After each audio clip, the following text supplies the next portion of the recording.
মহাশিবরাত্রির শুভেচ্ছা সকলকে।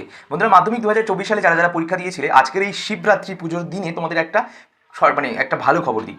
সময়ের আগেই বেরোতে চলেছে এবছরের মাধ্যমিকের রেজাল্ট। আমরা তোমাদেরকে বলে আসছি যে মে মাসের তৃতীয় সপ্তাহে বা দ্বিতীয় সপ্তাহে রেজাল্ট বেরোতে পারে মিড উইকে। এই এই খবরটা কিন্তু অবশ্যই আমরা সংবাদ সূত্র মারফত নিয়েছিলাম। কিন্তু আরও একটি পোর্টাল সূত্র মারফত যে খবরটা আমরা পাচ্ছি যে মাধ্যমিক 2024-এর রেজাল্ট কিন্তু সময়ের আগে বেরোতে পারে। এবার এখানে তার পিছনে 3-4টি কারণ রয়েছে।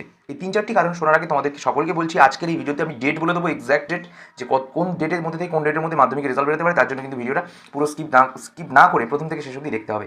আর অবশ্যই অনেকেই আমাদের চ্যানেল কিন্তু দেখছো ভিডিওগুলো, কিন্তু লাইক করছো না, শেয়ার করছো না ভিডিওগুলো, এবং সাবস্ক্রাইব করে all notification bell icon press করছো না। সকলের কাছে একটাই অনুরোধ, তোমরা অবশ্যই সাবস্ক্রাইব করে অল নোটিফিকেশন বেল আইকনটা প্রেস করে রাখো। লাইক শেয়ার সাবস্ক্রাইব একদম অবশ্যই করো, আর কমেন্ট করে প্রতিটি ভিডিওর নিচে তোমাদের যাবতীয় মন্তব্য করো।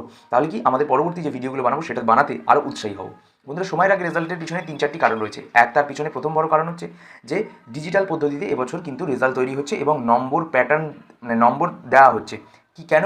2 নম্বর পয়েন্ট হচ্ছে কী করে এটা করা হচ্ছে, সেটা হচ্ছে তোমাদের যে স্কুলের শিক্ষক ও শিক্ষিকারা যে খাতায় নাম্বার, মানে একটা জায়গায় একটা কাগজে নাম্বার লিখে পোর্টালে যেটা পাঠাতে হতো শুধুমাত্র প্রজেক্টের নাম্বার, এবছর কিন্তু সেটা থাকছে না। এবছর কিন্তু তোমরা যে বাংলা, ইংরেজি, ভৌতবিজ্ঞান, জীবনবিজ্ঞান, ইতিহাস, ভূগোল, কম্পিউটার, যাবতীয় যা সাবজেক্ট 7-8টি সাবজেক্ট রয়েছে, অঙ্ক, প্রতিটা সাবজেক্টের কিন্তু অবশ্যই নাম্বারগুলো পোর্টালে অনলাইনে পাঠাতে হবে। এবার অনলাইনে পোর্টালে পাঠাবে এবং এটার জন্য কিন্তু আলাদা করে কোনো রকম কোনো মানুষ, মানে কি বলবো, যেটা গিয়ে জমা দিয়ে আসতে হতো পর্ষদের অফিসে, সেরকমভাবে কিন্তু করতে হচ্ছে না। পোর্টালে অনলাইনে সমস্ত বিষয়ে নম্বর পাঠিয়ে দিচ্ছে।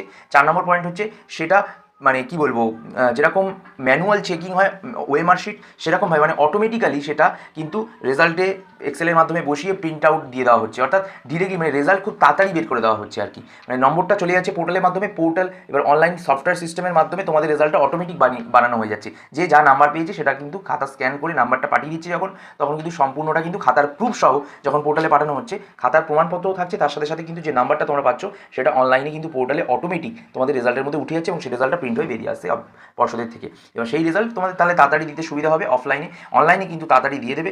এরকমও জানা যাচ্ছে যে যদিও অনলাইনে তাড়াতাড়ি দেয়, 1 সপ্তাহ পর অফলাইনে দিতে পারে, কিন্তু যেটা সূত্র মারফত জানা যাচ্ছে ডিজিটাল পদ্ধতিতে যেহেতু রেজাল্ট চেক হচ্ছে মাধ্যমিক 2024-এর, কিন্তু অবশ্যই এবছর নতুন পদ্ধতিতে খুব তাড়াতাড়ি রেজাল্ট কিন্তু তোমরা হাতে পেতে চলেছো। খবরটা শুনে কেমন লাগলো অবশ্যই কমেন্ট বক্সে জানিও। আজকের মতো ভিডিওটা শেষ হয়ে গেছে। বন্ধুরা, তোমাদের সকলের সাথে পরবর্তী ভিডিওতে দেখা হচ্ছে। ততক্ষণ তোমরা খুব ভালো সুস্থ থেকো। Like the video, share the video, and also subscribe.